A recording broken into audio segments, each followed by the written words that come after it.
बिस्मिल्लाहिर्रहमानिर्रहीम। अल्हम्दुलिल्लाहि रब्बिल आलमीन वल आक़िबतु लिल मुत्तक़ीन वस्सलातु वस्सलामु अला नबिय्यिहि व अला आलिहि व अस्हाबिहि अजमाईन।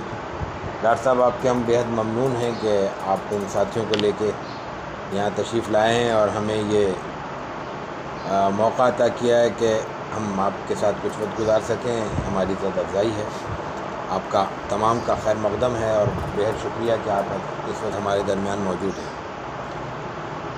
गुफ्तगू तो खैर आप हुक्म है, उस वक्त मुझे करनी है, लेकिन मेरा ख़्याल है कि आपकी इजाज़त हो तो हम पहले तमाम साथियों से तारुफ़ हासिल कर लें जी, ताकि थोड़ा सा हमें कम्युनिकेशन में भी सहूलत रहे। एक गुजारिश, उससे पहले बहुत मुख्तसर 2 या 3 जुमलों में जहाँ आप मौजूद हैं उसका मैं तारुफ़ करा देता हूँ ताकि फिर आगे हमें तारुफ़ करा के फिर असल गुफ्तगू में आसानी रहे। यहाँ इस जो भी छोटी सी जगह है, ये मौलाना सैयद ज़फ़ार हुसैन एकेडमी ट्रस्ट के तहत है। ये ट्रस्ट रजिस्टर्ड है और इसके तहत जो बड़े शोबे काम कर रहे हैं उनमें 2 शोबे हैं। एक पब्लिकेशंस का है जिसको हम ज़फ़ार एकेडमी पब्लिकेशंस कहते हैं। उसके तहत हमारे कोई 150 से ज़्यादा टाइटल हैं जो शायदशुदा मौजूद हैं। ये ज़्यादातर किताबें हमारे अपने ही बुज़ुर्गों की और अहबाब की हैं। बुनियादी तौर पे ये इदारा हमारे दादा मौलाना सैयद ज़फ़ार हुसैन शाह रहमतुल्लाह के नाम पर है। ज़फ़ार एकेडमी उसी नाम से मशहूर है और उन्हीं की इशाअत, उन किताबों की इशाअत के लिए वाले साहब ने ये इदारा ट्रस्ट से पहले पब्लिकेशंस का इदारा 1991 में कायम किया था और 92 में इसकी पहली इशाअत वालिद साहब ही की तफ़सीर अहसन बयान की जिल्द अव्वल शाये हुई थी। इसी के तहत 2 मुजल्लात मानामा तामीर अफ़कार और चश्माई असीरा आलमी भी शाये होता है। असीरा जून 99 से शाये हो रहा है और तामीर अफ़कार जून 2000 से। और दूसरा इदारा फिर हमने यहाँ कायम किया था 2007 में, दारुल इल्म व तहक़ीक़ बराए आला तालीम व टेक्नोलॉजी। उसके तहत ये लाइब्रेरी है। कोर्सेज़ होते हैं, जैसे एक हदीस का कोर्स है हमारे यहाँ, तख़स्सुस अल हदीस जिसको कहते हैं आमतौर पे, तो 1 साल हदीस कोर्स यहाँ मुनक़्क़िद होता है और ये चौथा 5वां साल है, शायद 5वां बैच अल्हम्दुलिल्लाह शुरू हुआ। वो बैच एक साथी पर मुश्तमिल है, हमारे साथी मौजूद है, लेकिन बैच हमारे ऐसे ही होते हैं 2-3 साथी और बहुत ज़्यादा तो हम शायद अगर कोई आएगा तो शायद हम बहुत ज़्यादा दाखिल देंगे भी नहीं, क्योंकि इनफरादी तवज्जो के हम कायल हैं और वो जो तख़स्सुस की सतह पे भी अब जलसा आम की एक कैफियत हो गई, वो बहरहाल हमें मुनासिब मालूम नहीं होती। ऐसे ही शॉर्ट कोर्सेज 2 दिन, 4 दिन, 8 दिन, 15 दिन, इस तरह हमारे यहाँ मुख्तलिफ़ कोर्सेज यहाँ चलते रहते हैं। दूसरी चीज़ इसके तहत फिर तहक़ीक़ के हवाले से मुख्तलिफ़ प्रोग्राम थे। 30-32 चीज़ें यहाँ से शाये हो चुकी हैं। जो करीब के ज़माने में एक चीज़ हमारे यहाँ से शाये हुई है, वो 2 जिल्दों में उर्दू में अब तक शाये होने वाली कुतुब सीरत का तारुफ़ है। जामे उर्दू किताबियात सीरत 1016 सफ़हात और 10,047 कुतुब के सरवर्क पर या उन्वानात पर मुश्तमिल है, यानी उसके एडिशंस ज़्यादा हैं, सिर्फ जो नाम है किताबों के वो इतने हैं। ये हमारा मुख्तसर तारुफ़ था। ये मैंने इसलिए हाँ, मेरा नाम सैयद अज़ीज़ुर रहमान है और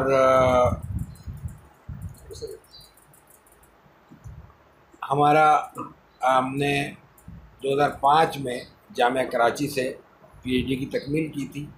2009 में अप्रैल 2009 में हमने मुलाज़मत के सिलसिले में दावा एकेडमी बैनुल-अक़वामी इस्लामी यूनिवर्सिटी इस्लामाबाद के शोबे रीजनल दावा सेंटर कराची को ज्वाइन किया था एज ए इंचार्ज। तो बस वहीं पे मुलाज़मत है हमारी और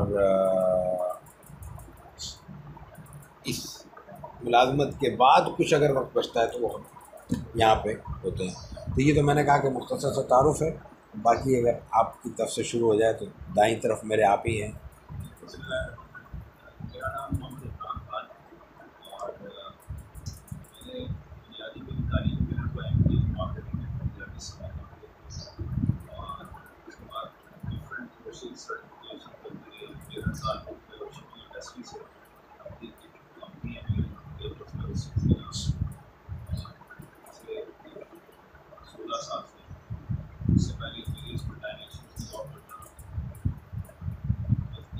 शुरू से रुझान आया था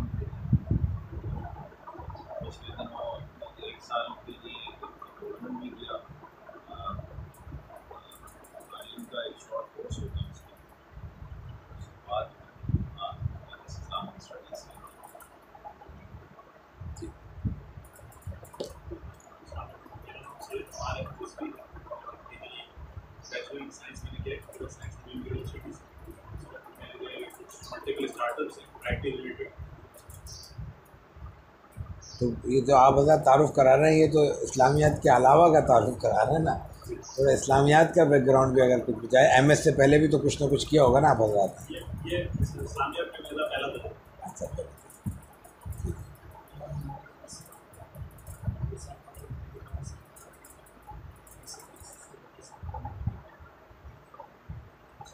जी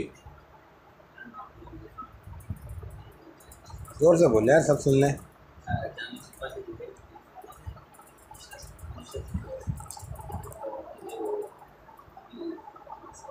ठीक ठीक।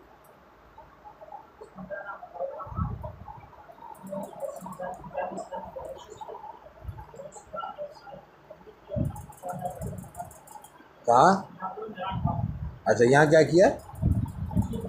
तजवीज़। अच्छा,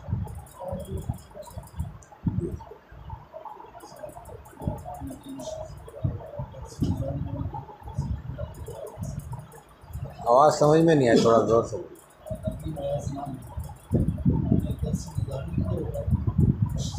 कहाँ से किया हुआ है? अच्छा, कब किया है? अच्छा,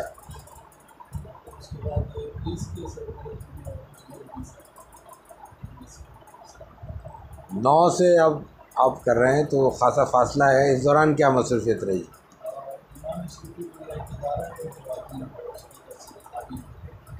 कहाँ पे है वो? तो आपने वहाँ से KPK से केमाड़ी जंप कब लगाई थी? अच्छा, चले दी।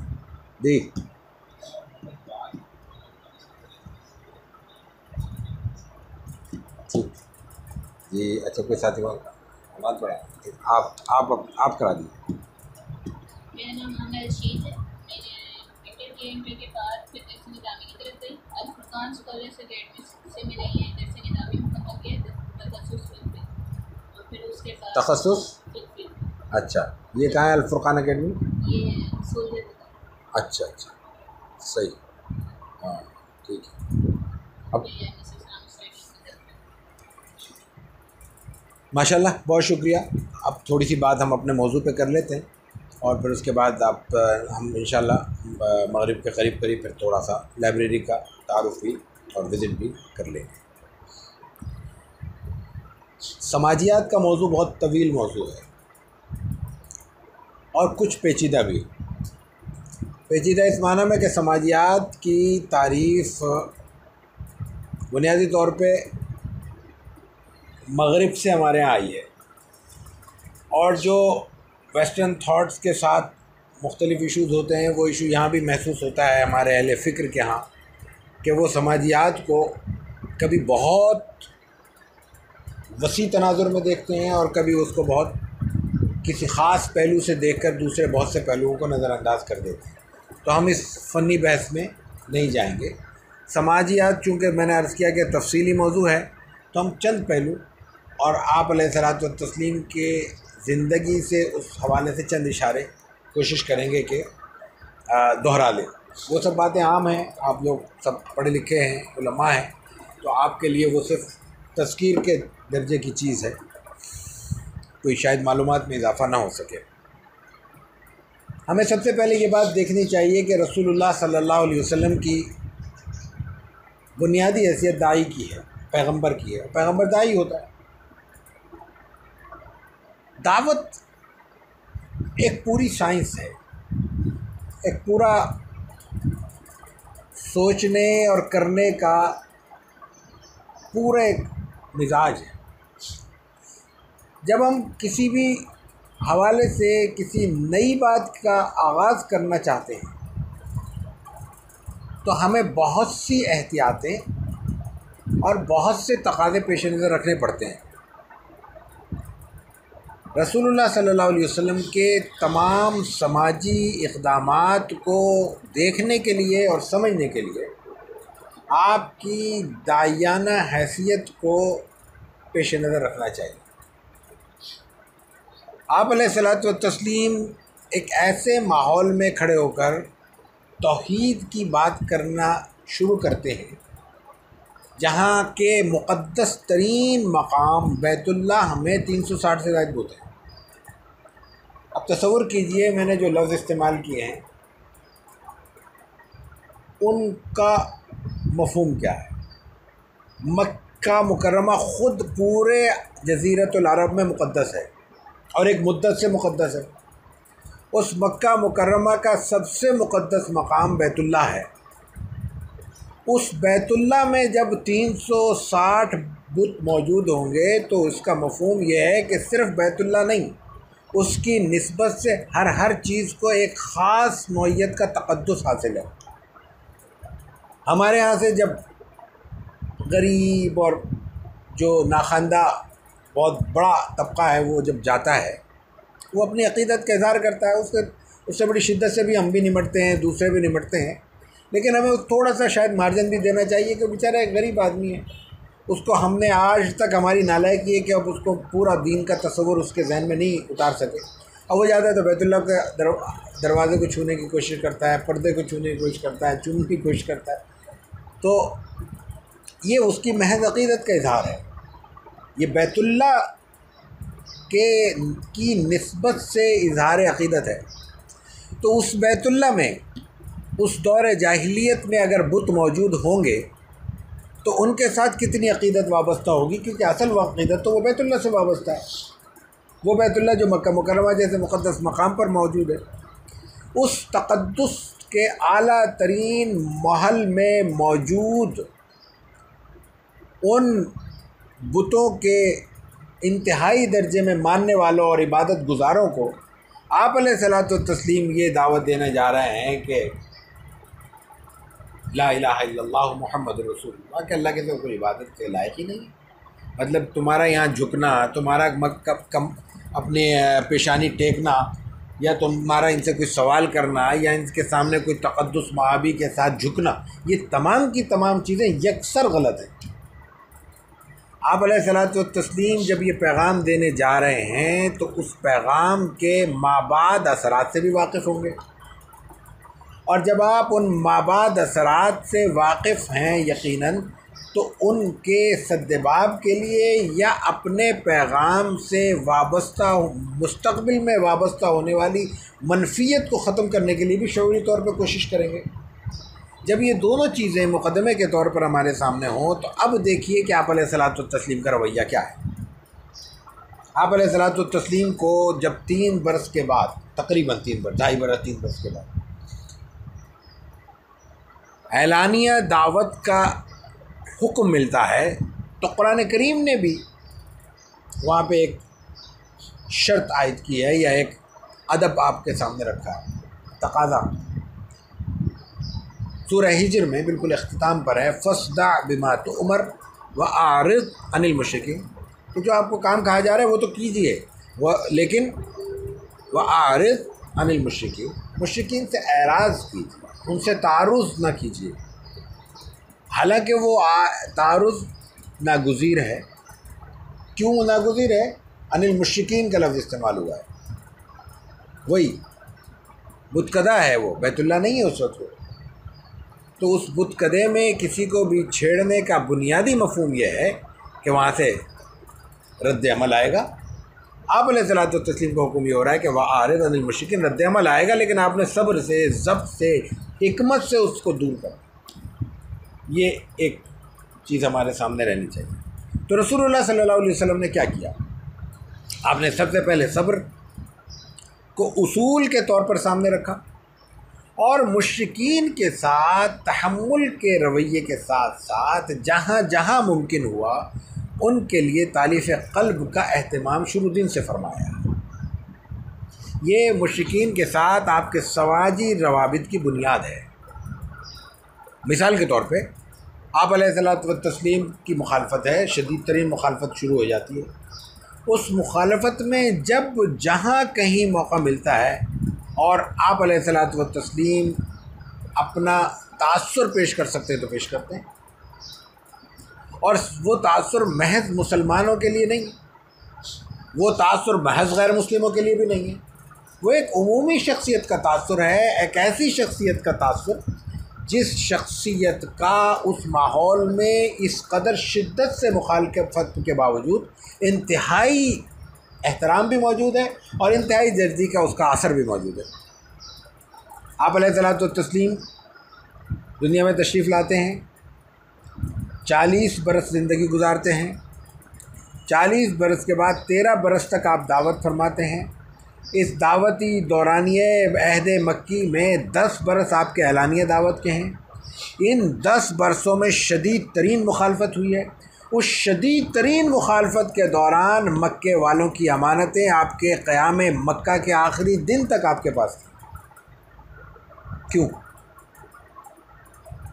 एक तो वाज़ेह है, एक नुक्ता तो बिल्कुल वाज़ेह है, क्या जितना जैसा भी था मक्के वाले जैसे भी थे, उस मक्के में आप अलैहिस्सलातु तस्लीम से ज़्यादा अमानतदार उनकी नज़र में कोई नहीं था। अमानत रखने के लिए अगर इंसान के पास चॉइस हो तो वो 19-20 में 19 के लिए फ़ैसला नहीं करेगा, 20 के लिए फ़ैसला करेगा, 18-20 में तो सवाल ही नहीं। तो यहाँ पर अलैहिस्सलातु तस्लीम के पास में अमानत रखी जा रही है और आपके अलावा पूरे मुआशरे में मजमूई तौर पर सेकंड आपका थर्ड कोई दूसरा नज़र नहीं आता है। तो दिखाएं, कोई रिवायत हो किसी के पास? ये सिर्फ आप नहीं है, नहीं ये नहीं है कि आप दूसरों से टॉप पर हैं, सर फहरिस्त आप हैं, 15 अफराद की एक फहरिस्त है, एक पैनल है मक्के के अमीन हजरात का, उसमें टॉप ऑफ द वन चले रसूलुल्लाह सल्लल्लाहु अलैहि वसल्लम। नो, आप अलैहिस्सलातु तस्लीम ही हैं, पहले भी आखिरी भी। सादिक और अमीन का लफ्ज़ उस मक्के के माहौल में जनाब रसूलुल्लाह सल्लल्लाहु अलैहि वसल्लम से पहले और आपके बाद किसी और को नहीं मिला। ये आप अलैहिस्सलातु तस्लीम के उनके साथ समाजी रवाबित की आला तरीन मिसाल है। वरना वो शख्स जो आप पे गंदगी फेंकता है, जो आपके रास्ते में कांटे बिछाता है, जो आपके सहाबा के लिए जीना दोभर करता है, जो आपके सहाबा और सहाबियात के खून से जिसके हाथ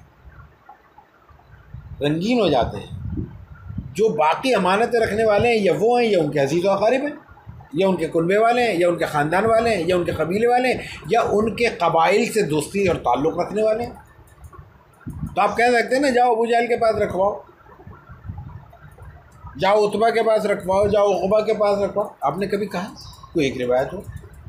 ये एक चीज़ देखिए। दूसरी एक और बिल्कुल हट कर एक मिसाल है। उस पूरे माहौल में जो लीड कर रहा है वो अबू जहल है। जब तक अबू जहल रहा है बदर तक, तो सबसे बड़ा लीडर वही था। क़यादत के 10-12 बड़े सरदारों की मौजूदगी में भी उन सबको जो लीड करता है वो अबू जहल है। वो शख्सियत उसकी ऐसी है, वो पैदा ही लीडरशिप के लिए था। क़यादत की आला तरीन मिसाल है। अगर उसके साथ ये आप अलैहिस्सलातु तस्लीम से ज़िद और इनाद का मुखालफत का रवैया निकाल दिया जाए तो वो कायद है।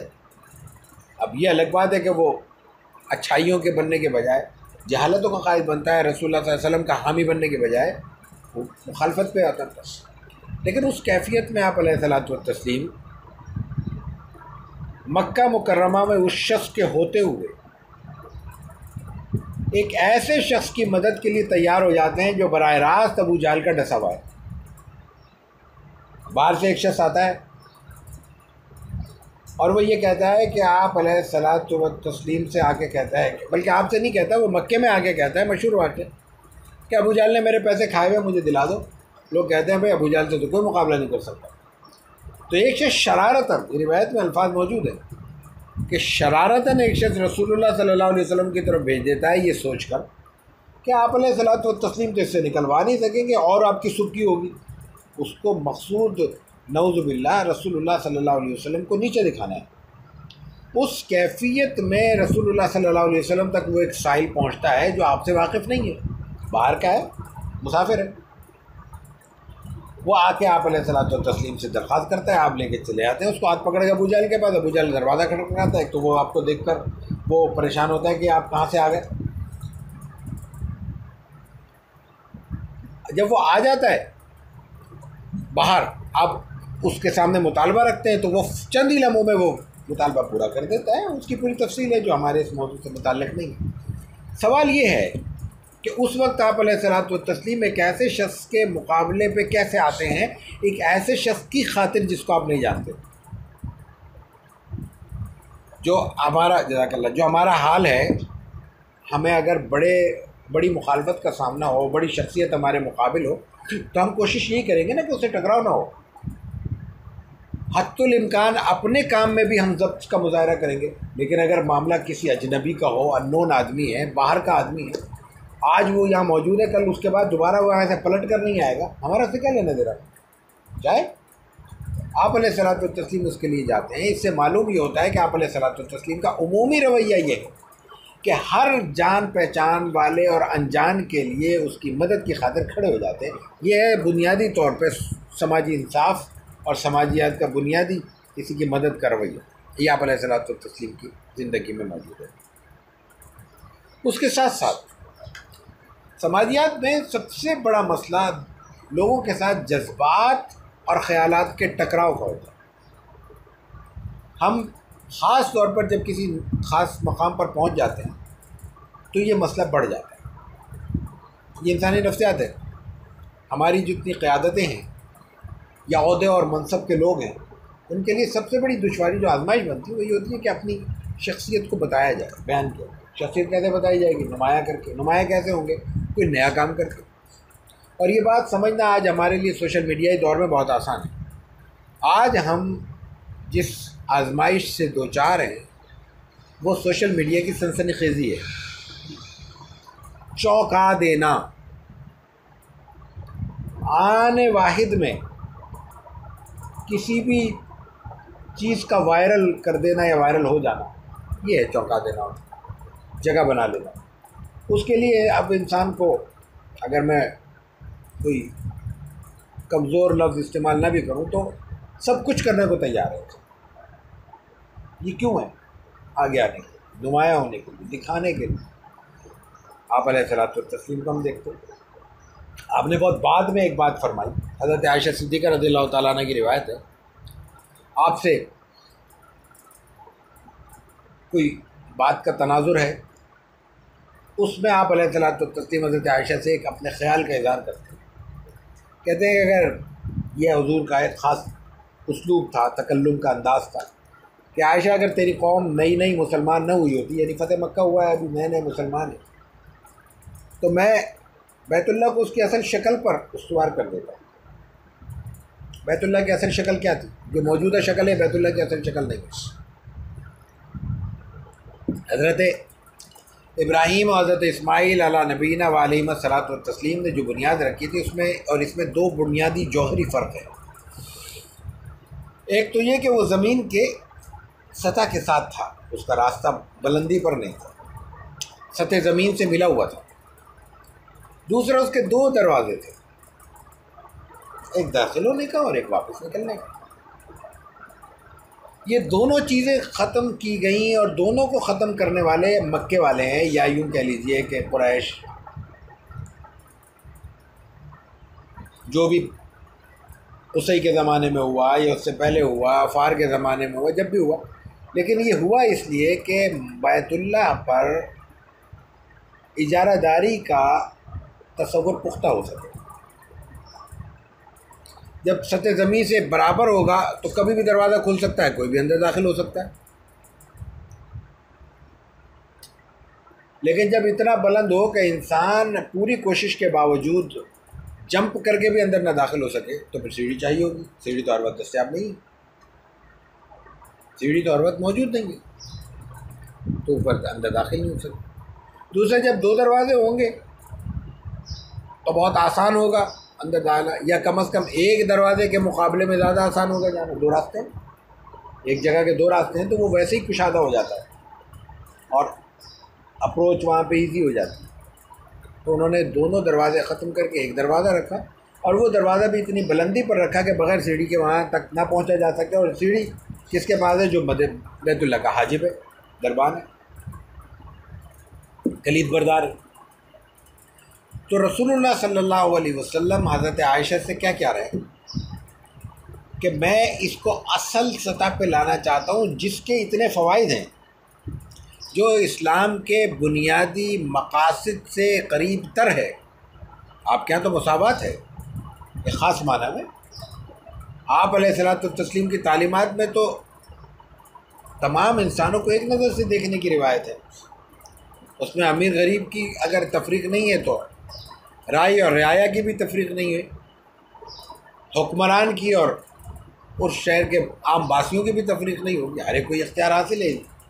फिर ये अल्लाह का घर है, किसी बादशाह का दरबार तो नहीं है। ठीक है, बादशाह का दरबार है, उसकी मर्ज़ी, वो लोगों को कितना इजाज़त देता है और किसको इजाज़त देता है किसको नहीं देता, उसका घर है। प्राइवेसी के साथ हर घर के मालिक को इख्तियार हमें भी हासिल है। उसमें बादशाह की क्या तफरीक है। आप अपना घर का दरवाज़ा बंद कर लें, आपको कोई उस दरवाज़े को तोड़ने का हक़ नहीं रखता, उसमें घुसने का हक़ नहीं रखता। ये बुनियादी कानूनी, अखलाक़ी और शरई हमें तहफ़्फ़ुज़ हासिल है। तो आप अलैहिस्सलातु तस्लीम ने इतने फ़वाइद के बावजूद समाजी तौर पर उनके जज्बात और उनके एहसासात की रियायत रखी। लेकिन यहाँ एक और उसूल सामने आता है सीरत तैयबा का बुनियादी उसूल कि आप अलैहिस्सलातु तस्लीम ने रियायत रखी है, लेकिन उस जगह पे जहाँ रियायत की जा सकती है, और रियायत नहीं रखी उस जगह पे जहाँ रियायत नहीं की जा सकती। यानी शरई तौर पर आप अलैहिस्सलातु तस्लीम ने हमें ये उसूल अता फरमाया कि कुछ चीज़ें वो हैं जिनका ताल्लुक़ बराह रास्त इंसानी मिजाज से है या जहाँ पे शरीयत नरमी का मुज़ाहरा करती है, और कुछ चीज़ें वो हैं जिनका ताल्लुक़ शरीयत के उन अबदी और क़तई अहकामात से है जहाँ इंसान को रियायत करने का या किसी मामले को नीचे आके देखने का हक़ हासिल नहीं है। उसकी मिसाल अर्ज़ करता हूँ। आप अलैहिस्सलातु तस्लीम जब मक्का मुकर्रमा में इन मामलात को देख रहे हैं और नबूवत का आगाज़ हो चुका है, तो आपको इल्म होता है कि मक्का वाले हज के मौके पर एक अलग रिवायत कायम करते हैं। वो अरफा जाते हैं, मिना नहीं जाते। मुज़दलिफ़ा वो बराह रास्त अरफा जाते हैं, वापस आ जाते। ऐसे ही है। ये क्यों करते हैं वो? ये ख़ास तौर पे कुरैश करते हैं। क्यों करते हैं? अरफा जाए, मुज़दलिफ़ा जाए, मिना जाए, इससे बहस नहीं। ये करते क्यों हैं? वो इसलिए करते हैं कि उनकी इनफरादियत महफूज रहे। ये काफ़िला जा रहा है, सब तो इधर जा रहे हैं, ये इधर जा रहे हैं। क्यों जा रहे हैं? ये वो हैं, फ़लाँ हैं, ये बादशाह सलामत है, मिसाल के तौर पर। ये इस्लाम का मिजाज नहीं है। फिर ख़ास तौर पे इबादत, और इबादत में भी ऐसी इबादत जो ज़िंदगी में एक बार फ़र्ज़ है, हज की इबादत, उसमें ऐसे इनफरादी अमल हो या लोगों के साथ कोई इम्तियाज़ी शक्ल कायम हो, तो ये तो ज़ाहिर है कि इस्लाम के बुनियादी मिजाज के मुनाफी है। आप अलैहिस्सलातु तस्लीम ने इसको मना किया, एहतिमाम के साथ हज किया, एहतिमाम के साथ अपने सहाबा को तलक़ीन की। आप अलैहिस्सलातु तस्लीम ने तो सिर्फ एक बार हज किया, लेकिन फ़तेह मक्का के बाद 3 बार हज हुआ आपकी ज़िंदगी में। 8 हिजरी में मक्का मुकर्रमा के आपके बनाए हुए अमीर अताब बिन उसैद रज़ियल्लाहु ताला अन्हु, नौजवान साथी साहबी, उन्होंने अब हज की अमारत की 8 में। 9 में हज़रत अबू बकर सिद्दीक़ ने की है, और फिर आपकी सूरह बरात नाज़िल होने के बाद आपकी उसमें उसी आपकी मायत में और आपकी अमारत में हज़रत अली रज़ियल्लाहु ताला अन्हु का आपने हुक्म दिया है कि ये इब्तिदाई आयात का हुक्म जो नाजिल हुए, ये अहकामात आप सुना। फिर 10 में वफ़ात से चंद माह पहले आप अलैहिस्सलातु तस्लीम ख़ुद तशरीफ़ ले गए। ये 3 हज, तीनों मौके पर आपने ये मामूल किया है कि वही जो तरीक़ेकार है कि 8 तारीख़ को मिना में पहुँचना है, 9 का अरफा पूरा दिन गुजारना है, 9 की रात को मुज़दलिफ़ा आना है। मुज़दलिफ़ा में जो असल क़याम है वो तो फजर के बाद है, और उसके बाद फिर 2 रोज़ 3 रोज़ मिना में गुजारने और कंकरियाँ वगैरह मारने। बाकी उसके साथ अहकाम जो क़ुरबानी है और तवाफ़ ज़ियारत है वगैरह, ये आप अलैहिस्सलातु तस्लीम ने हुक्म अमल के ज़रिए नाफिज फरमाया है। यानी यहाँ उनके जज्बात की रियायत नहीं की। मक्का मुकरमा के साथ समाजी रवाबित में एक और अहम दिलचस्प चीज़, ऐन उस वक्त जब मक्का वाले आपसे मुखालफत कर रहे हैं, ऐन उस वक्त जब मक्के की मुखालफत की वजह से आपको हिजरत करनी पड़ती है, ऐन उस वक्त जब आप मदीना तैयबा तशरीफ़ ले आते हैं और बाकायदा अब एक मुतहारिब गिरोह की हैसियत हो गई, मक्का मुकरमा में जब आप तक मौजूद हैं, उस वक्त तक आप अलैहिस्सलातु वस्सलाम और आपके सहाबा को कुरैश ये कहकर पेश करते हैं कि ये हमारे बागी हैं। आप देख लीजिए कि जब हिजरत हबशा होती है, 2 बार आप अलैहिस्सलातु वस्सलाम सहाबा किराम को इजाज़त मरहमत फरमाते हैं, आप तशरीफ़ ले जाते हैं, सहाबा किराम वहाँ तशरीफ़ ले जाते हैं।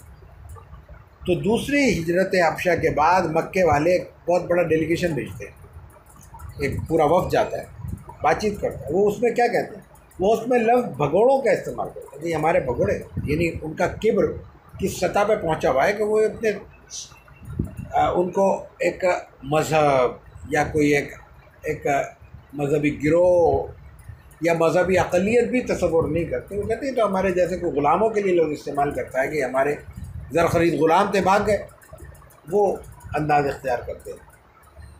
उस माहौल में आप अलैहिस्सलातु वस्सलाम मक्के में भी और हिजरत मदीना के बाद मदीना मुनव्वरा तशरीफ़ लाने के बाद मदीना मुनव्वरा में भी इसी कुरैश मक्का के सरदारों के साथ आपके कारोबारी रवाबित जारी रहते हैं। इसकी बड़ी तफसील तो किताबों में मौजूद है, और अगर कोई दिलचस्पी रखता हो तो 2 किताबें तो अभी सनद ज़हन में आ रही हैं, हालांकि आज का मौजूद नहीं है, तो मैंने कहा मौजूद पे आ गया तो वालिद साहब की किताब मईशत नबवी, वो देखी जा सकती है, और डॉक्टर यासीन मदद सिद्दीकी साहब की माश नबवी, दोनों में ये हवाला एक ही वक्त में छपी आगे पीछे, और ये हवाला मौजूद है कि जनाब अबू सुफियान रज़ी अल्लाह ताला अन्हु फ़तह मक्का के मौके पर वो आप ईमान लाए हैं। उससे पहले उनकी हैसियत मुसलमान की नहीं है, बल्कि अबू जहल की ग़ज़वा बदर में मौत के बाद पूरे मक्के की क़यादत जनाब अबू सुफियान रज़ी अल्लाह ताला अन्हु के पास है। तो उनकी तो बदर के बाद ग़ज़वा अहज़ाब या खंदक तक मक्के वालों की जानिब से जिस कदर मुसलमानों पर सख्तियाँ हुई हैं या पुरतशद्दुद हालात मुसलमानों पर मसल्लत किए गए हैं, उन सब की क़यादत अबू सुफियान कर रहे हैं। अल्लाह ने तौफ़ीक़ दी, फिर वो मुसलमान हुए। अबू सुफियान रज़ियल्लाहु ताला अन्हु, आज हमारी ज़बानों पर उनके लिए आता है। ये अबू सुफियान रज़ियल्लाहु ताला अन्हु रसूलुल्लाह सल्लल्लाहु अलैहि वसल्लम से पहले से रवाबित में है, और इनके साथ आप अलैहिस्सलातु वस्सलाम की कारोबारी शराकत है, लेकिन सिर्फ कारोबारी शराकत नहीं है, आपकी साहबजादी रसूलुल्लाह सल्लल्लाहु अलैहि वसल्लम के अक़्द में जनाब अबू सुफियान के मुसलमान होने से पहले से मौजूद है। ये समाजी रवाबित की एक बहुत बड़ी मिसाल है, ख़ानदान है। लेकिन ये भी अल्लाह की शान देखिए कि ईमान की कैफियत जो मतलूब कैफियत है, सहाबा और सहाबियात की आइडियल कैफियत के साथ अगर मिला के देखी जाए तो हमें अंदाज़ा होता है कि असल ईमान की इस मज़ाहिर क्या होते हैं और उसके असरात क्या होते हैं। जब सुलह हुदैबिया के मुआहदे को बहुत सी वजूहात की वजह से ख़त्म किया जाता है, ख़ुद मक्के वाले कुरैश मक्का जनाब अबू सुफियान ख़त्म करने का ऐलान करते हैं, तो ख़त्म करते हैं उनका एहसास होता है कि हमसे गलती हो गई, तो वो उसको फिर रीन्यू करने के लिए उस मुआहदे को असर नो ताज़ा करने के लिए कुछ भाग दौड़ करते हैं। उसमें बहुत सी रिवायतें हैं, बहुत से उन्होंने काम किए और बहुत से हज़रात से वो मिले। हज़रत अली रज़ियल्लाहु ताला अन्हु से मिले हैं, अबू बकर से, उमर से, सबसे मिले हैं, नहीं हुआ। उस दौरान वो मक्का मुकरमा से मदीना मुनव्वरा तशरीफ़ लाते हैं। मदीना मुनव्वरा में जब रसूलुल्लाह सल्लल्लाहु अलैहि वसल्लम के अक़द में उनकी साहबजादी हैं तो घर भी तशरीफ़ लाते हैं। जनाब रसूलुल्लाह सल्लल्लाहु अलैहि वसल्लम की ज़ौजा मोहतरमा हैं, लेकिन वो उनके वालिद हैं मुशरिक, तो वो उनको घर में खुशामदीद भी कहती हैं। लेकिन ये सब करने के बावजूद आलम यह है कि आप अलैहिस्सलातु वस्सलाम के बिस्तर मुबारक पर जब जनाब अबू सुफियान हालत कुफ्र में बैठने लगते हैं तो उनकी साहबजादी उनके लिए बिस्तर लपेट देती और अजीब मुकालमा दोनों के दरमियान होता है। वो सरदार है, वो तो सोच भी सरदार वाली लफ्ज़ों में ज़ाहिर होती है। वो कहते हैं कि बेटी, इस बिस्तर को जो तुमने समेट दिया है, इस बिस्तर को मेरे लायक नहीं समझा या मुझे इस बिस्तर के लायक नहीं समझा? इस बिस्तर को मेरे लायक नहीं समझा। हल्का सा बिस्तर है, ज़ाहिर है बादशाह वाला बिस्तर। हुजूर का बिस्तर है, क्या है, एक चादर है जिसको दोहरा कर दिया है, मामूली सी। या इस बिस्तर को मेरे लायक, मुझे इस बिस्तर के काबिल नहीं। तो उन्होंने कहा साफ साफ कहा नहीं, ये रसूलुल्लाह सल्लल्लाहु अलैहि वसल्लम की चादर है, उनका बिस्तर है, आपको इस काबिल नहीं समझा। खैर, ये समाजी रवाबित की एक और शक्ल है।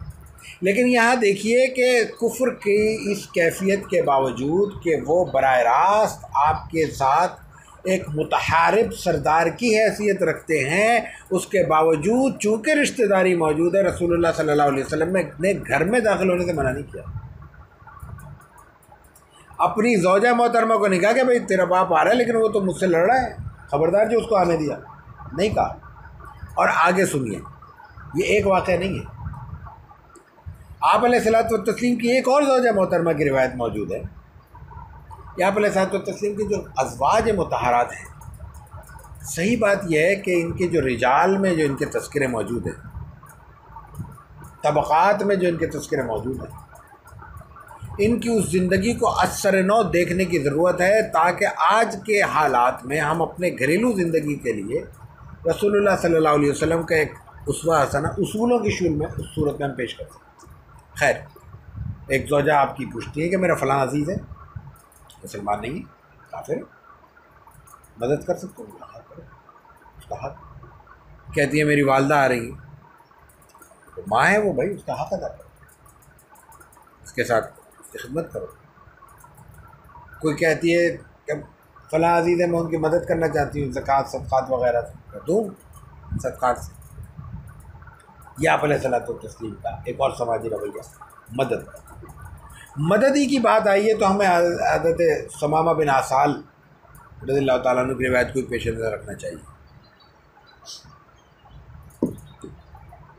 ये मुसलमान हो गए, सरदार हैं, बड़े पैसे वाले हैं, मालदार हैं, और मुसलमान होते ही उनको चूँकि इल्म है कि मक्के वाले मुसलमानों की मुखालफत कर रहे हैं। रसूलुल्लाह सल्लल्लाहु अलैहि वसल्लम आपके सहाबा के लिए ज़िंदगी को उन्होंने अजीरन किया हुआ है, 2 बार किया हुआ है जीना। तो जब कोई शख्स किसी के साथ मोहब्बत और अक़ीदत के इस रिश्ते में मुंसलिक हो जाता है तो वो चाहता है कि मैं खिदमत करूं। अब हर एक की खिदमत का ज़ाविया उसकी अपनी सतह ज़हन और उसके वसाइल और उसके दायरे अमल के साथ वाबस्ता होता है। चूँकि वो सरदार है और उनके यहाँ ताइफ से, उस अतराफ़ से, उस इलाक़े से मक्के में गल्ले की दरामद होती है। मक्का तो कुरान करीम की ज़बान में वादी गैर अज़ीज़ ज़रा है। गैर अज़ीज़ ज़रा क्या मतलब? जहाँ रोईदगी नहीं होती, कुछ उगता नहीं, छोटी मोटी घास के अलावा। गंदम तो नहीं मिलती, जौ तो नहीं होता उगता, चावल तो नहीं, वैसे ही नहीं उठा वो ज़माना। उस कैफियत में वो कहते हैं कि अच्छा ये हमारे नबी सल्लल्लाहु अलैहि वसल्लम को और उनके सहाबा को तंग करते हैं, मैं इनका बंद करते हैं। और गला बंद करने का मतलब क्या है? भूख। उस वक्त देखिए रसूलुल्लाह सल्लल्लाहु अलैहि वसल्लम की शख्सियत का असल तासुर जो कुफ़ार मक्का के जहनों में पेवस्त है। जैसे मैंने अर्ज़ किया कि उस हालत में कि तलवारें उन्होंने निकाल ली हैं लेकिन अमानतें अपनी रखने के लिए हुजूर के अलावा बंदा नहीं मिलता उनको। यहाँ भी ये मुलाहिदा कीजिए कि उस शदीद कैफियत में, मुखालफत की हालत में, वो आप ही को पैगाम भेजते हैं कि ये आपका बंदा है, आपका उम्मती है, आपका कलमा गो है, इसने हमारी खुराक बन के दे दो। कहते खोल दो, आप कहते खोल दो, दे दो, आपका रोटी बंद नहीं करनी, तहत में मुब्तला नहीं करना। ये आप अलैहिस्सलातु व तस्लीम का नरमी का आला तरीन रवैया सिर्फ मुशरिकीन के साथ नहीं है। मुसलमानों की तारीख़ में मक्की और मदनी अहद के 23 बरस में मक्के वालों से बढ़कर या मक्के वालों के बराबर किसी ने आप अलैहिस्सलातु तस्लीम को तंग किया है, नुकसान पहुंचाया है, या आपके लिए ज़िंदगी के रास्ते तंग किए हैं, तो वो यहूद हैं। और मुआहदे करने के बाद मुआहदे तोड़े हैं उन्होंने। बनु कैनुका का किस्सा, बनु नज़ीर का किस्सा, बनु कुरैज़ा का किस्सा, ये तमाम देख लें क्या कुछ है। ग़ज़वा अहज़ाब में कैसे बनु कुरैज़ा की सूरत हाल सामने आती है। उससे पहले बनु नज़ीर जैसे मुसलमानों के साथ धोखाधड़ी में मुब्तला होते। उस कैफियत में एक वाक़या नहीं, बनु नज़ीर को जब निकाला जा रहा है वो रियायत मांगते हैं और रियायत दे दी जाती है।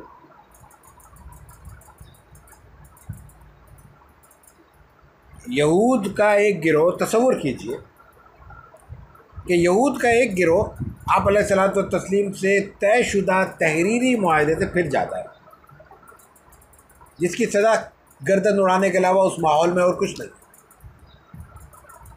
हम ये मामला 1450 बरस के बाद जब डिस्कस करते हैं तो आज के माहौल में हम देखते हैं कि दुनिया के इतने ममालिक में फांसी देने पे पाबंदी है। तो ये आज का उसूल जो पूरी दुनिया पे आज भी लागू नहीं है, इसको 1450 साल पीछे ले जाकर लागू नहीं किया जा सकता। उस वक्त का कल्चर है, उसमें गद्दारी की सज़ा कत्ल है। और सोचने की बात है कि इससे बड़ी और इसके अलावा और सज़ा हो भी क्या सकती है। आज के ज़माने में क्या ये कहा जाएगा कि भाई उसको जो है ना सड़क पे 15 मिनट के लिए धूप में खड़ा कर दो, सज़ा हो गई? नहीं होगी। उस कैफियत में वो लोग न सिर्फ ये कि जान बचा लेते हैं, उनको कहते हैं सिर्फ बेदखल कर दो, जिला वतन कर दो, चले जाए, हमारी जान छोड़ दो, जहाँ मर्जी जाओ। उस कैफियत में वो जालिम जो चंद लम्हे पहले आपके साथ धोखाधड़ी कर रहे हैं, जो आपकी बात मानने से इनकारी हैं, जो कलाबंद हो जाते हैं और कहते हैं हम लड़ेंगे, यानी गद्दारी साबित होने के बावजूद भी उनके रवैयों में नदामत नज़र नहीं आती, एहसास नदामत महसूस नहीं होता। उस कैफियत में जब वो ज़िच हो जाते हैं, आप अलैहिस्सलातु तस्लीम मुहासरा करके उनके लिए ज़िंदगी ख़त्म कर देते हैं, तब वो कहते हैं, फिर साइल होते हैं, फिर सवाल करते हैं, फिर झोली फैलाते हैं रसूलुल्लाह सल्लल्लाहु अलैहि वसल्लम के सामने कि हमने कुछ उधार लेना है, इतना मौका तो दे दें, हम अपने पैसे ले लें। कहते ले लो। ये यहूद को इजाज़त दे रहे हैं, उस यहूद को जिन्होंने ये सब कुछ किया है और उसके बाद अगली ज़िंदगी में आपने उसके साथ कोई मामला नहीं किया था। लेकिन उन यहूदियों को रसूलुल्लाह सल्लल्लाहु अलैहि वसल्लम इतनी रियायत मज़ीद अता फरमा रहे हैं। आगे चलें। खैबर का वाक़या, यहूद की मिसाल और उसको ली। खैबर का वाक़या, खैबर क्या है? खैबर एक ऐसा इलाक़ा है जहाँ मदीना मुनव्वरा से वक्फ़े से मुसलमानों के साथ, फिर दोहराता हूँ, तहरीरी मुआहदे ख़त्म करने के बाद, धोखे देने के बाद, मुआहदों की एलानिया खिलाफ वर्जी करने के बाद, अपने ज़ाब्तों क़वाइद की रूह से और अपने मुतय्यन करदा सालिसों के फ़ैसलों की रोशनी में बेदखल होने वाले यहूद आबाद हो रहे हैं। यहूद वहाँ जाके आबाद हो जाते हैं और वहाँ जाके भी अपना मुख्तलिफ़ किस्म की साजिशों से बाज नहीं आते। उस कैफियत में बिलाखिर मुसलमानों को उनके ख़िलाफ़ को कार्रवाई करनी पड़ती है। रसूलुल्लाह सल्लल्लाहु अलैहि वसल्लम सुलह हुदैबिया की रोशनी में जब एक जानिब से यकसू होते हैं तो आप वहाँ तशरीफ़ ले जाते हैं, काफ़िला लेके सुलह हो जाती है। इधर 10 साल के लिए जंगबंदी हो जाती है, आप फ़ौरन खैबर चाहते हैं। खैबर बुनियादी तौर पर 12-15 बड़े छोटे किलों का मजमूआ है, एक किला नहीं है। मरहब से जो मुकाबला होता है जनाब हज़रत सैयदना अली और मुर्तज़ा रज़ियल्लाहु ताला अन्हु, तो वो आखिर में होता है।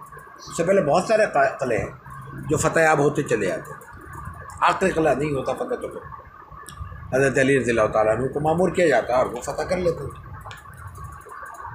ये किले जब फ़तह हो जाते हैं तो अब उसूल क्या है? ये सारी ज़मीन मुसलमानों की है, क्योंकि तलवार के ज़ोर पर ताकत के इजहार के साथ फ़तह हुई। उसूल यही है उस वक्त 100% मुसलमानों के ज़ेर तसर्रुफ़ है। और मुसलमान ये मदीने वाले हैं, खेती बाड़ी करते हैं, फसल उगाते हैं, खजूर लगाते हैं, सब कुछ करते हैं। उनके लिए कोई मसला नहीं है ज़मीनों को संभालना। लेकिन वही यहूदी जो उससे पहले कई दफ़ा धोखा दे चुके हैं, यहाँ भी मुसलसल लड़ाई लड़ाई लड़ाई लड़ाई, एक किले के बाद दूसरा, दूसरा तीसरा चौथा 10वां 12वां, बिल आखिर ताकत के इजहार के बाद उनको ताकत से जिच करके उनको नीचे उतारा जाता है, पकड़ा जाता है, गिरफ़्तार किया जाता है, बेबस किया जाता है।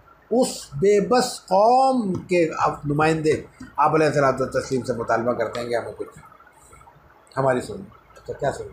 चलिए, ये जगह तो आपने काश्त करनी है, करनी है, हमें दे दें। तो तुम तो दुश्मन हो,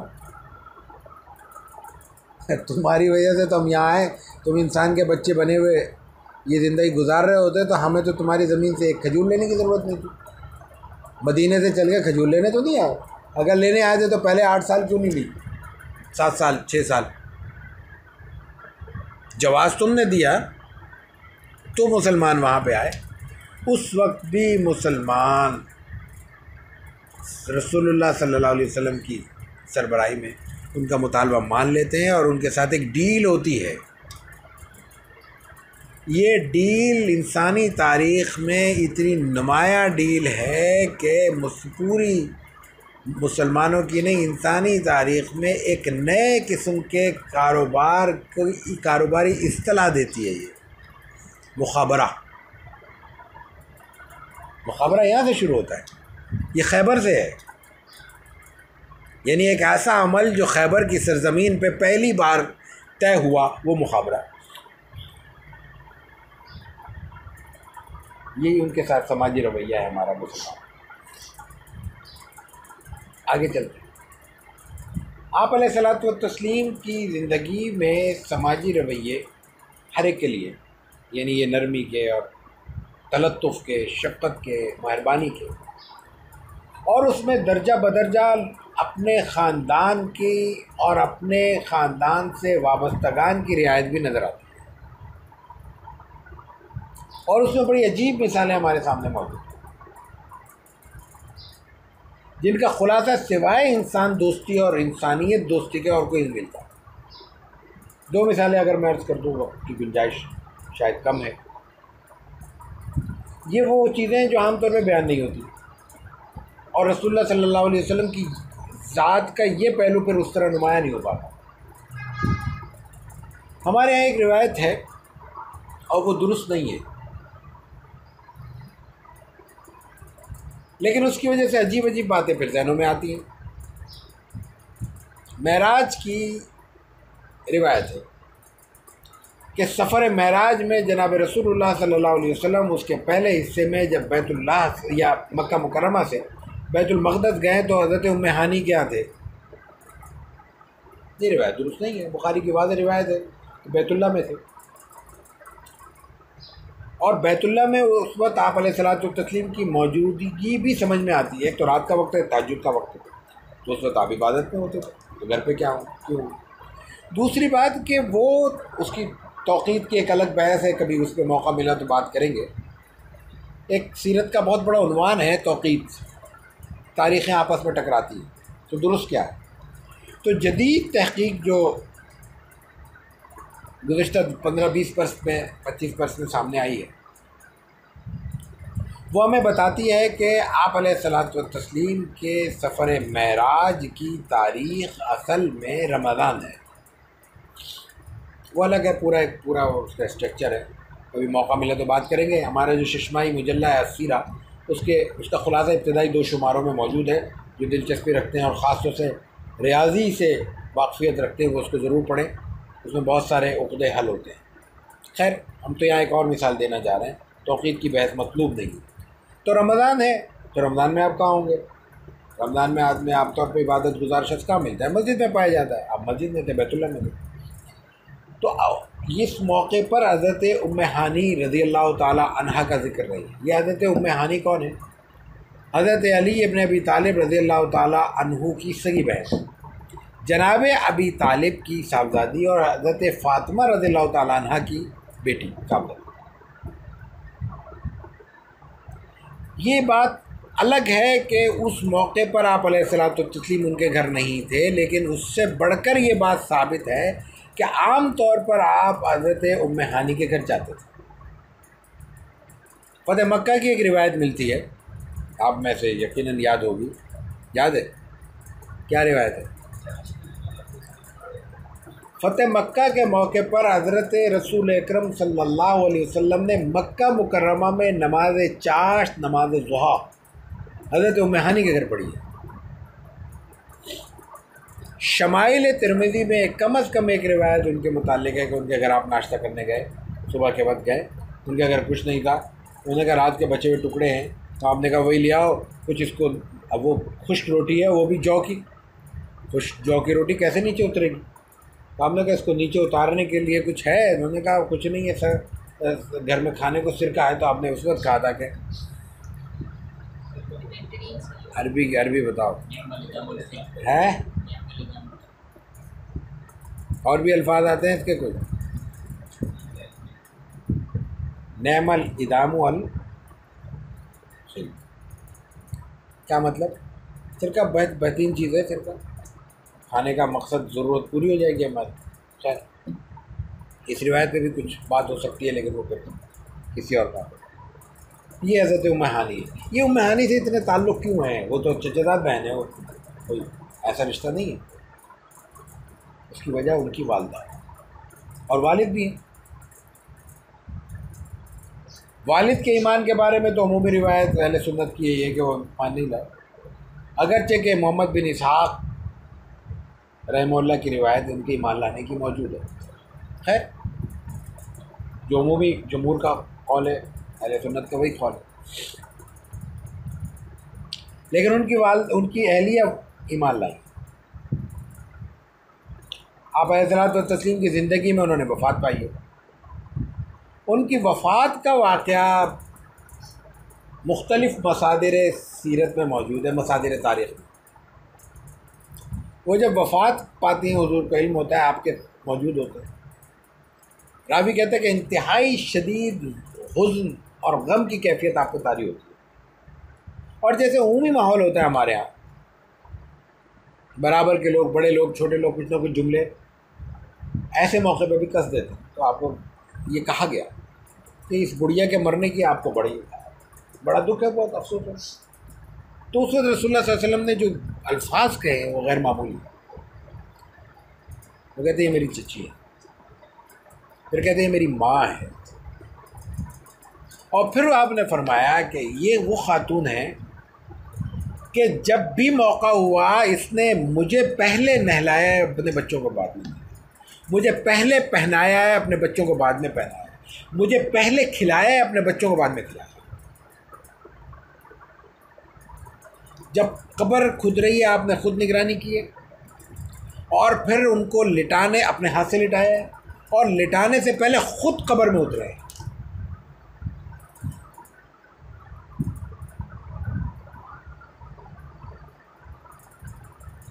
ये रसूलुल्लाह सल्लल्लाहु अलैहि वसल्लम का एक तरहुम का और एक एहसानमंदी का जज्बा है जो अपनी सगी चची साहिबा के लिए आपने अता किया। ये बयान नहीं होता आमतौर पर, नहीं लोग बयान करते। दूसरा वाक़या देखिए, ये एक अलग कैफियत है, अलग शक्ल है, बिल्कुल एक अलग शक्ल बयान करने जा रहा है। आप अलैहिस्सलातु वस्सलाम की रज़ाई वालदा जिन्होंने ज़्यादा दूध पिलाया, आपकी जो रज़ात है वो आपकी वालदा ने भी दूध पिलाया, उम्मे ऐमन ने दूध पिलाया, सुहैबा ने दूध पिलाया, और हज़रत हलीमा ने दूध पिलाया, इन सब ने दूध पिलाया। ये रज़ात है आपकी।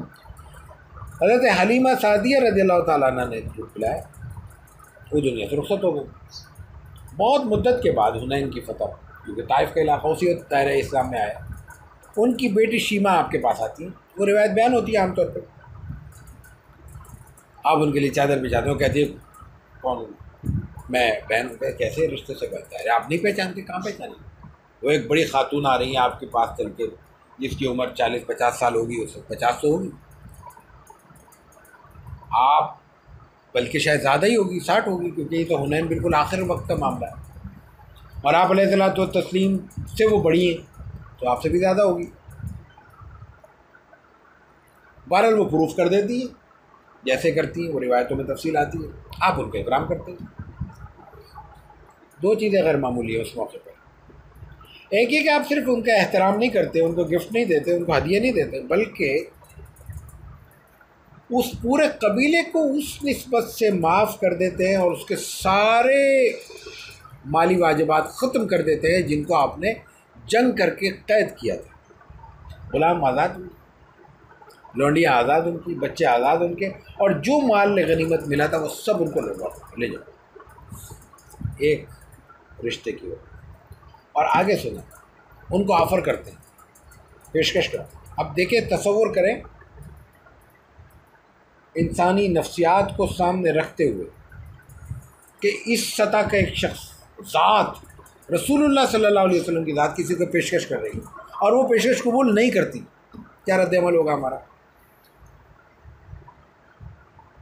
आप फरमाते हैं कि देखो तुम्हें पैसे चाहिए, माल चाहिए, ले लो, आप अपने हिस्से में से देंगे, लेकिन आप पेशकश कर रहे हैं, ले लो, मेरी बहन है, बहन को दे रहा है, भाई दे रहा है, आपको क्या एतराज़? अपने हिस्से में से कोई भी दे सकते, और चाहो तो मेरे पास रह सकती है। कहते जाऊंगी मैं अपने कबीले में, आपके साथ नहीं रहूँगी। जो बज़ाहिर परसेप्शन बनता है वो क्या है कि रसूलुल्लाह सल्लल्लाहु अलैहि वसल्लम के रिश्ते से वो सिर्फ फ़ायदा उठा रही है, यही परसेप्शन आ रहा है, ये तासुर यही बन रहा है। आप अलैहिस्सलातु तस्लीम ने ये तासुर नहीं महसूस किया होगा। वो तासुर महसूस करने के बावजूद आप अलैहिस्सलातु तस्लीम का रवैया ये है कि सब ले जाओ, जो ले जाओ, जाने जाओ, नहीं रोका। ये सिर्फ एक ख़ानदान की एक निस्बत का मामला नहीं है जिससे साथ खून का रिश्ता नहीं है, आपका खूनी रिश्ता नहीं, रज़ात का रिश्ता है। कई एक मौक़े पर आप अलैहिस्सलातु तस्लीम को इल्म होता है कि फ़लाँ आया है, कौन है ये? फ़लाँ, अच्छा फ़लाँ, तो फ़लाँ ज़िंदा है, फ़लाँ कबीले से कोई आया, उस फ़लाँ कबीले का एक शख्स है मेरे हमारे जानने वाला, वो फ़लाँ ज़िंदा है, उसका कोई अजीज़ ज़िंदा है, कोई करीब, सबका इंतकाल। हज़रत खदीजतुल कुबरा रज़ियल्लाहु ताला अन्हा का इंतकाल हो जाता है, ज़ाहिर है, आप मक्के में ही, वो आपके साथ 50 साल की उम्र है आपकी, और वो 65 साल की उम्र में रुखसत हो जाती है अपना दौरानिया पूरा करके। 25 साल आप अलैहिस्सलातु तस्लीम के साथ रहते हैं। उस 25 साल के दौरानिए को आप आइंदा 25 साल तक याद रखते हैं, 15 साल, 12-13 साल, आखिरी वक्त तक हज़रत खदीजा का जिक्र होता है।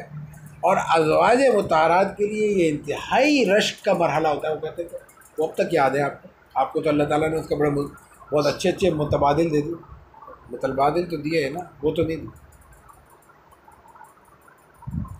हमारे अज़वाज मुतारात के हवाले से एतराज़ होते हैं और फिर हम उनकी बड़ी संजीदगी के साथ उसका जवाब देने के लिए बैठ जाते हैं। किसी जवाब देने के अज़वाज के बारे में ज़रूरत नहीं है, अगर सिर्फ़ एक बात, अगर कोई सामने मुआनिद नहीं है, समझने की नीयत से एक जुमला बता दे कि रसूलुल्लाह सल्लल्लाहु अलैहि वसल्लम का पहला निकाह, आपकी उम्र 25 साल है और आपका जिससे निकाह हो रहा है उसकी उम्र 40 साल है, और वो निकाह आपका आइंदा 25 साल चलता है। जब उनकी वफ़ात होती है तो आपकी उम्र मुबारक 50 साल है। उस 50 साल के बाद मज़ीद कई साल आपका निकाह नहीं होता। जब पहला निकाह उसके बाद आप करते हैं तो आप तकरीबन 53 साल के हैं।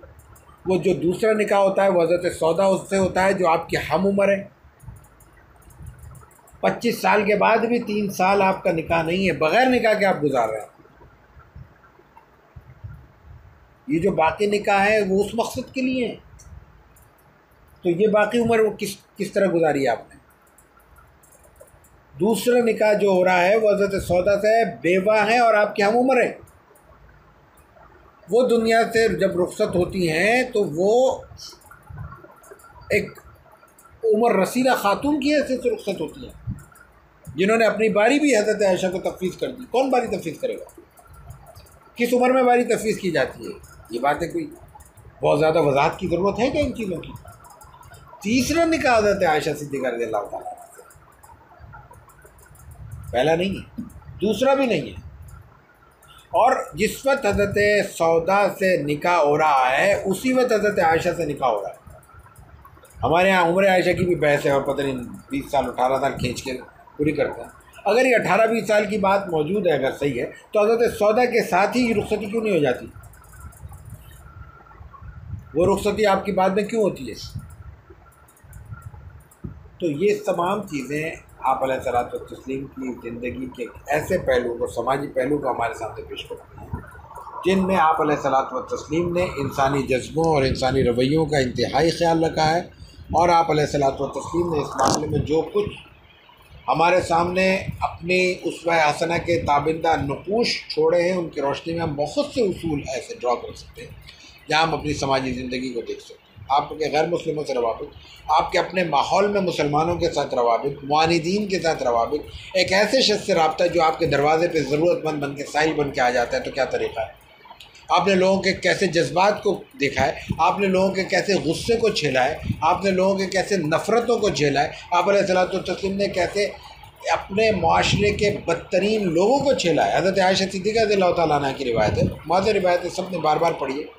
इसमें कितने सबक हैं। आपके पास एक साहब आ रहे हैं, आप देख रहे दूर से आ रहे हैं, एक शख्स कहते हैं आयशा ये अपने कबीले का बदतरीन शख्स है, भाई इससे लाशीर का है, बुरा, पूरे कबीले का बदतरीन आदमी आता है, तो आप उसके लिए चादर बिछाते हैं और पूरी तवज्जो के साथ उसकी गुफ्तगू सुनते हैं। हज़रत आयशा का एतराज़ होता है, इश्काल होता है, चलिए यूँ कह लें, कहते कि अभी तो आप फरमा रहे थे कि ये अच्छा आदमी नहीं, और फिर आप इकराम कर रहे हैं, उसकी बात सुन रहे हैं। तो वहाँ से उसूल क्या मिलता है हमें कि किसी के बारे में हमारे इल्म में ये बात आ जाना कि वो शख्स दुरुस्त नहीं है, बुरा नहीं है, ये किस बात के लिए जवाब फराहम करने के लिए काफ़ी नहीं है कि हमारा रवैया उसके साथ बदल जाए या हमारे राबते और हमारे मिलने जुलने के सारे ज़ाब्ते उसके साथ क़ता हो जाए। मिल सकते हैं, इसको हम आज की कारोबारी ज़बान में हम कह सकते हैं कि ये जो मिलना होगा ये वर्किंग रिलेशनशिप होगी, ये हमारे माशरती ज़रूरत होगी, एक समाजी रवैया होगा जिसके तहत हम उसके साथ मिलेंगे और उसको निभाएंगे। फिर ये सवाल हो सकता है कि हज़रत आयशा रज़ियल्लाहु ताला अन्हा को क्यों आपने बताया, और क्या ये फिर ग़ीबत का दायरा नहीं? हर वो शख्स जिसकी बुराई मुताद्दी हो या मुताद्दी होने का इम्कान हो, यानी उससे मुआशरे के अफराद मुतासर हो सकते हों, तो जो शख्स मुतासर हो सकता है उसको बताना वो ग़ीबत नहीं है। ग़ीबत कहते हैं उमूमी माशरती फ़साद पैदा करना, किसी के शख्स के बारे में राय आम्मा को तब्दील कर देना, और एक इनफरादी तौर पर लोगों को बताना कि भाई ज़रा एहतियात करना। हमारी यही नाज़ाबाद में एक दुकान है, बराबर में एक और दुकान है, तीसरी दुकान है। वो जो तीसरी दुकान है उसमें एक और शख्स आता है, नया आदमी है, मैं उसको जानता हूँ, वो करप्ट है। तो जो दूसरी दुकान आपकी मौजूद है, तो मैं अगर उसको आपको बता रहा हूँ कि जो तीसरा शख्स आया है इससे लेन देन में एहतियात करना, मैं इसको जानता हूँ, ज़रा पैसों के मामले में कच्चा है। अब अगर मैं आपको ये इसलिए बता रहा हूँ कि वो तीसरा चूँकि नया आदमी आ रहा है, उसको माशरे में, माहौल में और मार्केट में पैर न जमाने दें, तो ये गलत होगा। अगर मैं इसलिए कह रहा हूँ ताकि आप ये माहौल में फैला दें और बच्चे और बूढ़े हर एक की ज़बान पर ये आ जाए कि वो बंदा बड़ा नालायक है, तो ये गलत होगा, ग़ीबत होगी। और अगर मेरी नीयत ये है कि भाई आपके पास जो 4 पैसे हैं आप अपनी दुकान में लगाए हुए हैं, ऐसा ना हो कि वो उसकी दुकान चले ना चले, आपकी दुकान बंद हो जाए। उधार एक हद तक आदमी अफोर्ड कर सकता है, उसके बाद कारोबार ख़त्म होने लगता है। तो ये रवैया हमें आप अलैहिस्सलातु वस्सलाम की सीरत मुबारक से मिलते हैं। अज़ान भी हो रही है, तो मेरा ख़्याल है कि ये मैंने अर्ज़ किया था कि बहुत तफसीली मौका है, तफसीली मौजू है, इस पर बहुत ज़्यादा गुफ्तगू नहीं हो सकेगी, लेकिन जिस कदर मुमकिन था मैंने चंद गुजारिशात आपके सामने पेश करने की कोशिश की है। अल्लाह ताला हमें सीरत का मुताला करने और उसको समझने की तौफ़ीक़ अता फ़रमाए। व आख़िर दावाना अनिल हम्दुलिल्लाहि रब्बिल आलमीन।